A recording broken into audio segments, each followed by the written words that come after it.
नमस्कार, इस वक्त के बुलेटिन के साथ मैं हूं आशीष प्रमोद गोस्वामी। चिकित्सा एवं स्वास्थ्य विभाग से बड़ी खबर आ रही है। अंधता निवारण के लिए पॉलिसी लागू। राइट टू साइट विजन के उद्देश्य को लेकर प्रदेश में अंधता नियंत्रण पॉलिसी लागू। ऐसा करने वाला देश का पहला राज्य बना है राजस्थान। मुख्यमंत्री के निर्देशों पर अंधता निवारण के लिए पॉलिसी लागू हुई है।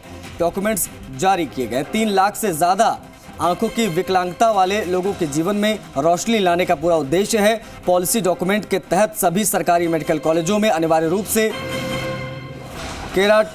केराटोप्लास्टी, प्लास्टिक सेंटर और आई बैंक संचालित किए जाएंगे। तो अंधता निवारण जो पॉलिसी है वो लागू हो गई है। राइट टू साइट विजन के उद्देश्य को लेकर ये पॉलिसी यहाँ पर लागू की गई है। आपको बता दें कि ऐसा करने वाला देश का पहला राज्य बना है राजस्थान। मुख्यमंत्री के निर्देश पर यह जानकारी। पीएमईजीपी योजना के तहत 10 लाख लोन लेकर क्या अपना खुद का बिजनेस शुरू करना चाहते हो? इसे लेने के सीक्रेट्स को जानना चाहते हो? तो फ्रीडम ऐप को अभी डाउनलोड कीजिए।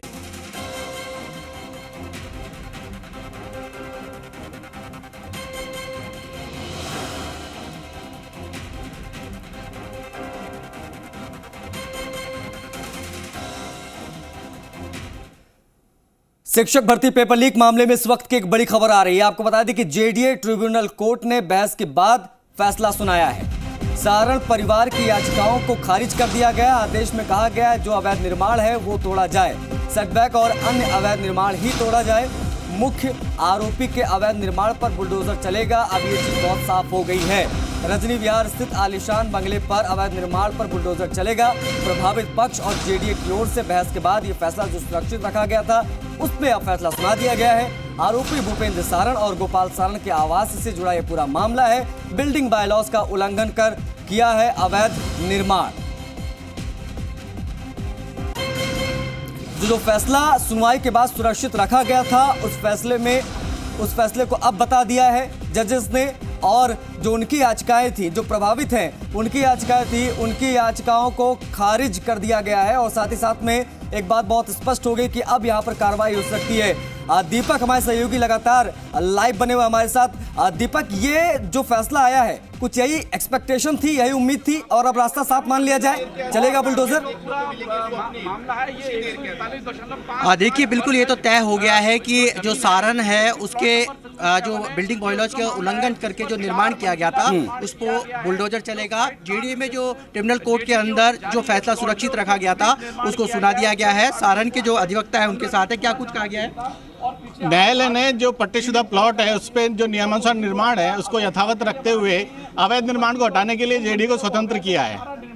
लेकिन साथ ही ऑर्डर के पश्चात एक एप्लीकेशन न्यायालय में मूव की गई है कि हमें इस आदेश के खिलाफ में अपने अधिकारों की सुरक्षा के लिए उच्च न्यायालय जाने के लिए 15 दिन का समय दिया जाए और तब तक मौके की यथास्थिति बनाई रखी जाए। तो आपने क्या लगाई है एप्लीकेशन? वो एप्लीकेशन माननीय न्यायालय अपीलीय अधिकरण में प्रस्तुत कर दी गई है और उस पर निर्णय होना शेष है। अभी निर्णय होना शेष है। तो क्या बोला गया है कोर्ट में कि उसका कितना निर्माण है उसको तोड़ा जाने के लिए? वो उन्होंने रिपोर्ट पेश की अपने जवाब के साथ में, जिसमें अवैध निर्माण की उन्होंने कहा है। लेकिन चूंकि पूरा निर्माण पुराना निर्माण है, नया निर्माण नहीं है और इस निर्माण को हटाने के लिए शेष जो नियमानुसार निर्माण है उसको रखते हुए यदि अवैध निर्माण हटाया जाता है तो वो बड़ा कठिन काम है, तुरंत नहीं किया जा सकता। तो जेडीए उस अवैध निर्माण को तुरंत नहीं ध्वस्त कर सकता। देखिए, जेडीए की ट्रिब्यूनल कोर्ट ने फैसला सुना दिया है और उसमें कहा है कि जो बिल्डिंग बायलॉज का उल्लंघन करके जो निर्माण किया गया है उसको तोड़ा जाए। और जिस तरीके से देखिए 141 वर्ग गज के अंदर वो बना हुआ है, 141 वर्ग गज में वो बना हुआ है, तो 115 और फ्रंट और बैक साइड यानी कि 15 और 8 फीट का सेटबैक है, उस पर निर्माण किया हुआ है और 8 मीटर से ऊपर उसमें निर्माण किया हुआ है। तो ऐसे में जो ट्रिब्यूनल कोर्ट का आदेश है उसमें कहा गया है कि जो बिल्डिंग बायलॉज के अनुसार जो निर्माण है साइट प्लान के अनुसार उसको रखा जाए और जो अवैध निर्माण है उसको तोड़ा जाए। यानी कि इतना ये तय है कि जेडीए की इन्फोर्समेंट विंग जो सुबह से वहां इंतजार कर रही थी उस अवैध निर्माण को उठाने का, वहां पर पूरी टीम है मुस्तैदी से थी। और अब लगता है कि अब से कुछ देर बाद वहां जो निर्माण है अवैध निर्माण यानी कि 15 फीट आगे और 8 फीट जो पीछे सेटबैक पर निर्माण किया हुआ है और हाइट पे जो निर्माण किया हुआ है उसको पर जेडीए का जो बुलडोजर है वो कह सकते हैं कि चलेगा, क्योंकि अभी जो जेडीए के ट्रिब्यूनल कोर्ट ने जो आदेश दिया है उसमें कहा है कि आस पड़ोस में जो मकान है उनको जनहानि नहीं होनी चाहिए, उसको ध्यान में रखा जाए। साथ में जो साइट प्लान में जिस तरह का दर्शा रखा है उसी अनुसार वो निर्माण रखा जाए। साथ में दूसरे जो सेटबैक पर, जियो सेटबैक पर जो निर्माण कर रखा है और जितने एरिया में कर रखा है, यानी कि 15 फीट फ्रंट पर और 8.25 फीट जो बैक साइड है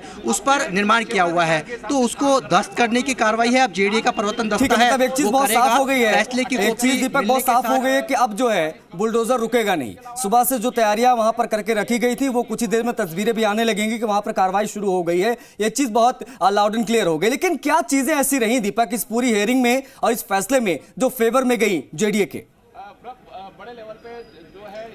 देखिए, उसमें सबसे बड़ी जेडीए के इन्फोर्समेंट विंग का जो तर्क था उसमें कहा है कि जो बिना जीरो सेटबैक पे बिल्डिंग बॉयलॉज का उल्लंघन करके वो बनाया गया है। दूसरी बड़ी बात ये देखिए, थोड़ा गंभीर मामला था। यूओ नोट में भी जो रघुवीर सैनी थे, इन्फोर्समेंट विंग के जो चीफ थे, उन्होंने कहा था कि मामला गंभीर है, छात्रों से भविष्य से जुड़ा हुआ मामला था जिन्होंने उनके भविष्य को चकनाचूर कर दिया, इसलिए पैरवी भी हाईकोर्ट के वकीलों ने की थी। उन्होंने तर्क वितर्क दिए और हालांकि जो सारण की ओर से जो वकील थे उन्होंने तर्क दिया था कि पुराने बिल्डिंग बॉयलॉज के अनुसार उनके निर्माण किए हुए हैं, लेकिन जेडीए की ओर से जो अधिवक्ता ने पैरवी की उसमें गुलाब कोठारी प्रकरण, अन्य जो मामले हाईकोर्ट के आदेशों उनको हवाला दिया था।